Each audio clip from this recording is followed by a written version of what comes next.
Supreme court में practice and procedure act की समाअत justice Ayesha Malik ने रिमार्क्स दिए। मैं अभी तक विफाकी हुकूमत की ख्वाहिश को समझने की जद्दोजहद कर रही हूँ। फुल कोर्ट बेंच तश्कील देना आखिर क्यों ज़रूरी है? इस पर अटॉर्नी जनरल ने कहा, हम अदलिया और पार्लियामेंट के इख्तियारात को जांच रहे हैं, इसलिए फुल कोर्ट तश्कील दिया जाना चाहिए। गिनती में कमज़ोर पड़ गई है। आजकल आपको जस्टिस मुनीब अख्तर का अटॉर्नी जनरल से मुकालमा। अटॉर्नी जनरल ने कहा, सुप्रीम कोर्ट पहली मरतबा पार्लियामेंट के इख्तियारात को जांच रही है। जस्टिस आयशा मलिक ने रिमार्क्स दिए, सुप्रीम कोर्ट माजी में भी कानून की शिकों का जायजा ले चुकी है।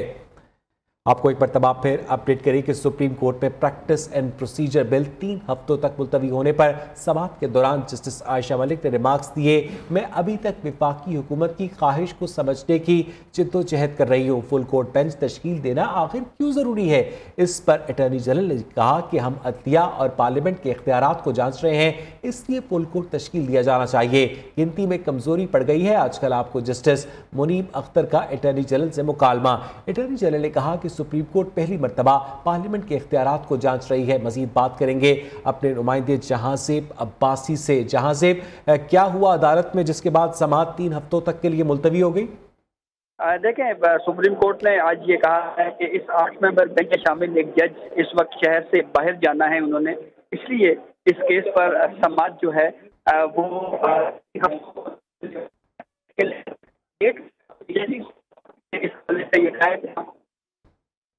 जहां से अब्बासी अपडेट कर रहे थे। सुप्रीम कोर्ट में प्रैक्टिस एंड प्रोसीजर बिल की जो मजीद समाअत है वो 3 हफ्तों तक के लिए मुलतवी हो गई है। 8 रुकनी बेंच में शामिल एक जज ने शहर से बाहर जाना था, इसलिए समाअत 3 हफ्तों तक के लिए मुलतवी की गई है। इससे पहले जस्टिस आयशा मलिक की जानिब से ये अहम रिमार्क सामने आए कि मैं अब तक ये समझने की जद्दोजहद कर रही हूँ कि आखिर फुल बेंच तश्कील देना क्यों ज़रूरी है। उनके इस सवाल के ऊपर अटॉर्नी जनरल मंसूर आवान ने यह जवाब दिया कि चूँकि पहली मरतबा अदलिया मुकम्मल पार्लियामेंट के इख्तियारात की जाँच कर रही है, इसलिए फुल बेंच तश्कील देना ज़रूरी है। जिस पर जस्टिस मुनीब अख्तर ने कहा कि अटॉर्नी जनरल साहब, लगता है कि आपकी गिनती कमज़ोर पड़ गई है। Supreme court practice and procedure bill की मजीद समाअत 3 हफ्ते तक के लिए मुलतवी कर दी गई है। आज समाअत के दौरान अटॉर्नी जनरल की जानिब से ये दलाइल दिए गए, जिसमें ये कहा गया कि चूँकि पहली मरतबा अदलिया पार्लियामेंट के मुकम्मल इख्तियारात की जाँच कर रही है, इसलिए फुल कोर्ट बेंच तश्कील दिया जाना ज़रूरी है। इससे पहले चीफ जस्टिस उमर अता बंदियाल की जानिब से भी ये रिमार्क सामने आए थे कि फुल बेंच तश्कील देना मुश्किल है। जहांज़ेब अब्बासी एक मरतबा फिर हमारे साथ मौजूद हैं। जहांज़ेब, कंटिन्यू कीजिएगा। अटॉर्नी जनरल फॉर पाकिस्तान की जानिब से एक बहुत अहम नुक्ता, एक अहम कानूनी सवाल सुप्रीम कोर्ट के सामने रखा गया है, और वो एतराज़ या सवाल ये है कि इस कानून साजी से जब सुप्रीम कोर्ट में ये मामला आया तो ये सवाल उठ रहा है कि पार्लियामेंट को ऐसी कानून साजी करने का इख्तियार नहीं था। तो यही वो सवाल है कि क्या पार्लियामेंट ऐसी कानून साजी कर सकता है या नहीं। इसी सवाल को जांचने के लिए supreme court of Pakistan full court bench तश्कील दे, ये इस्तदा वफाकी हुकूमत की जानिब से बजरिया attorney general supreme court of Pakistan के 8 जजेस के सामने रखी गई। नून लीग के वकील बैरिस्टर सलाहुद्दीन खान की जानिब से भी यही आर्गूमेंट किए गए कि सुप्रीम कोर्ट ऑफ पाकिस्तान जो है वो 8 जजेस इस केस को सुन रहे हैं, इसके बजाय फुल कोर्ट बेंच तश्कील दे, तमाम जजेस पर मुश्तमिल बेंच तश्कील दिया जाए जो इस केस को सुने। आज की इस केस की कार्रवाई के दौरान मुख्तलिफ सवालात भी उठाए गए। हम देख रहे हैं कि पहले जो 2 समातें थी उसमें ज़्यादातर जजेस खामोश रहे, लेकिन आज जस्टिस आयशा मलिक साहिबा की जानिब से भी सवाल किए गए, जस्टिस मुनीब अख्तर साहब की जानिब से भी ऑब्जर्वेशन दी गई, और फिर जो सबसे अहम सवालात उठाए गए वो जस्टिस मोहम्मद अली मजहर की जानिब से एक अहम सवाल जस्टिस मोहम्मद अली मजहर ने इस केस की समाअत के दौरान ये भी उठाया कि आप, यानी अटॉर्नी जनरल को मुखातिब करते हुए जस्टिस मोहम्मद अली मजहर ने ये कहा कि आप ये आर्ग्यूमेंट क्यों नहीं कर रहे कि ये इंडिपेंडेंस ऑफ जुडिशरी का इशू जो है ये एक कलेक्टिव विजडम है, इसलिए इस कलेक्टिव विजडम को देखने के लिए सुप्रीम कोर्ट के तमाम जजेस पर मुश्तमिल एक बेंच तश्कील दिया जाना चाहिए। तो अब इस केस की जो समाअत है वो 3 हफ्तों तक के लिए मुलतवी की गई है, लेकिन जो जस्टिस पाकिस्तान ने यह भी कहा है कि हम एग्जैक्ट डेट इसलिए नहीं दे रहे कि हमें ये नहीं पता कि जो हमारे एक साथी जज इस बेंच में मौजूद जज हैं उन्होंने आउट ऑफ सिटी जाना है, तो वो वापस उन्होंने कब आना है। तो अब इस केस पर समाअत मुलतवी कर दी गई है। अभी सुप्रीम कोर्ट ने ये तय करना है کہ جو قانون سازی پارلیمنٹ نے کی ہے کیا یہی 8 جج سنیں گے اس میں، یا فل کورٹ بینچ بنایا جائے گا، یا جو وفاقی حکومت کی استدعا ہے کیا وہ استدعا رد ہوتی ہے یا منظور ہوتی ہے، ابھی یہ فیصلہ ہونا باقی ہے۔ جی اچھا، جہاں سے عدالت کی جانب سے اٹارنی جنرل سے یہ بھی پوچھا گیا کہ ماضی کی کوئی مثال دے جہاں اس طرح کے معاملے میں فل بینچ بنایا گیا ہو اور وہ مثال دینے سے اٹارنی جنرل قاصر رہے۔ اویس، اس کی وجہ یہ ہے کہ یہی argument attorney general for Pakistan کا تھا کہ یہ کیس اپنی نوعیت کا منفرد کیس ہے، یعنی یہ ایک انوکھا کیس سپریم کورٹ کے سامنے آیا ہے، تو اس لیے بھی سپریم کورٹ آف پاکستان کو اس معاملے کے اوپر فل کورٹ تشکیل دیا جانا چاہیے۔ مثالیں بیان کی گئیں، جیسے 21ویں آئینی ترمیم کی مثال سپریم کورٹ کے سامنے رکھی گئی، تو اس کے اوپر چیف جسٹس آف پاکستان نے یہ کہا کہ جو فل کورٹ بینچ بنایا گیا تھا جس کے اوپر آپ نے یہ کہا ہے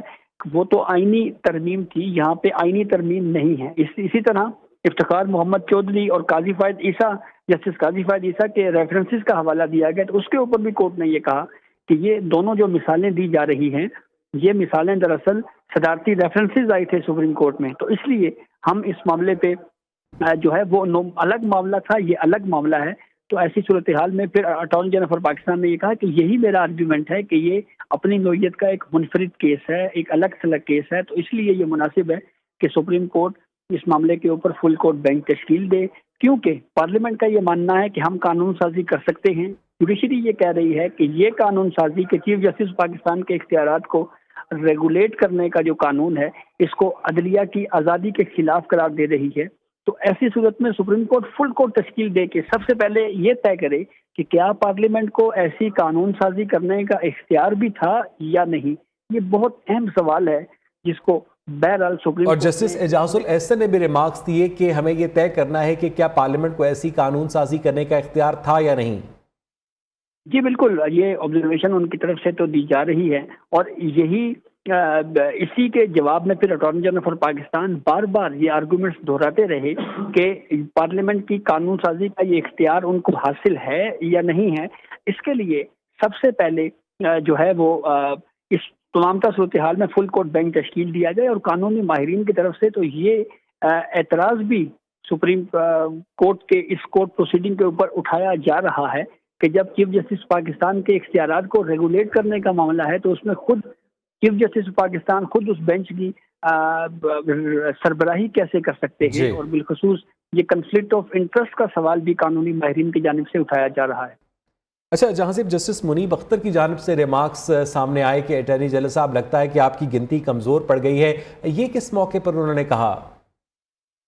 اویس، یہ اس معاملے میں جب جسٹس منیب اختر صاحب کی جو آبزرویشن ہے وہ یہ ہے کہ آپ نے یہ کہا کہ یہ پارلیمانی جو اس حوالے سے پارلیمنٹ نے قانون یہ بنایا ہے کہ یہ پارلیمانی جو اس حوالے سے ایک کمیٹی جو ہے وہ سپریم کورٹ کی ڈیسائیڈ کرے گی، تو جسٹس منیب اختر نے یہ کہا کہ یہ تو 5 ججز بھی آپ کہہ سکتے تھے، تو لگتا ہے آپ کی گنتی جو ہے وہ کافی کمزور پڑ گئی ہے۔ یہ ایک مکالمہ ہوا اٹارنی جنرل سے جسٹس منیب اختر کا، تو اس پوری صورتحال میں اب تک کی جو آرگیومنٹ سے اس سے فی الحال تو یہ لگتا ہے کہ جیسے بینچ میں ابھی تک شاید اس نتیجے پہ نہیں پہنچا بینچ کے فل کورٹ بینچ تشکیل دیا جانا ہے یا نہیں، لیکن جو نیکسٹ ہیئرنگ ہوتی ہے اس کے اوپر اب دیکھنا یہ ہے کہ کیا عدالت مطمئن ہو پاتی ہے اس نقطے کے اوپر یا نہیں۔ لیکن اس کیس پہ اب جو نیکسٹ ڈیٹ پڑی ہے، کیونکہ ہم دیکھ رہے ہیں کہ اسٹے بھی ہے اس لا پہ، اس قانون سازی کے اوپر سپریم کورٹ نے عمل درآمد بھی روکا ہوا ہے، تو یوں لگتا ہے کہ جیسے اس 3 ہفتوں کے وقفے کے بعد سماعت کو دوبارہ مقرر کرنے سے یہ عیاں ہوتا ہے کہ جیسے سپریم کورٹ آف پاکستان کو بھی کوئی زیادہ جلدی نہیں ہے اس کیس کو ڈیسائیڈ کرنے کی، تو اب دیکھنا یہ ہے کہ کیا یہ کیس اسی طرح سے کنٹینیو۔ اور جسٹس عائشہ ملک کے وہ ریمارکس جہاں سے جس پر انہوں نے یہ کہا کہ میں ابھی تک یہ سمجھنے کی کوشش کر رہی ہوں کہ وفاقی حکومت چاہتی کیا ہے۔ جی دیکھیں، وہ جسٹس عائشہ ملک صاحبہ کی یہ آبزرویشن انہوں نے اس وجہ سے کی کیونکہ ان کی جانب سے یہ کہا گیا کہ وفاقی حکومت کی جو پریئر ہے اس میں یہ کہا گیا ہے کہ سپریم کورٹ یہ ڈائریکشن دے کہ بینچ بنایا جائے، تو اس کے اوپر جسٹس عائشہ ملک نے یہ کہا کہ میں ابھی تک آپ کی جو یہ استدعا ہے اس کو سمجھنے کی کوشش کر رہی ہوں۔ بہت بہت شکریہ جہاں زیب عباسی، بہت تفصیل سے اپڈیٹ کر رہے تھے۔